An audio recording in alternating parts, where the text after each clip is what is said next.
சங்கம், தமிழ்நாடு ரிப்போர்ட்டர் சங்கம், தமிழ்நாடு ரிப்போர்ட்டர் சங்கம், தமிழ்நாடு ரிப்போர்ட்டர் சங்கம்.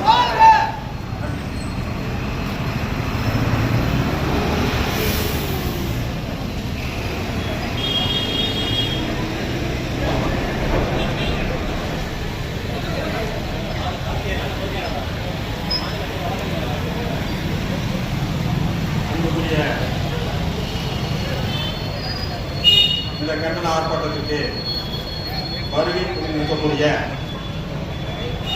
எனது அருமை சொந்தங்கள், பத்திரிகையாளர் அனைவரையும் வரவேற்பை வழங்கி வருக வருக என்று நான் வரவேற்கிறேன். தற்போது இந்த ஆர்ப்பாட்டத்தின் சாராம்சம் கடந்த சில தினங்களுக்கு முன்பே பழனி பகுதியில் கடந்த சில தினங்களுக்கு முன்பே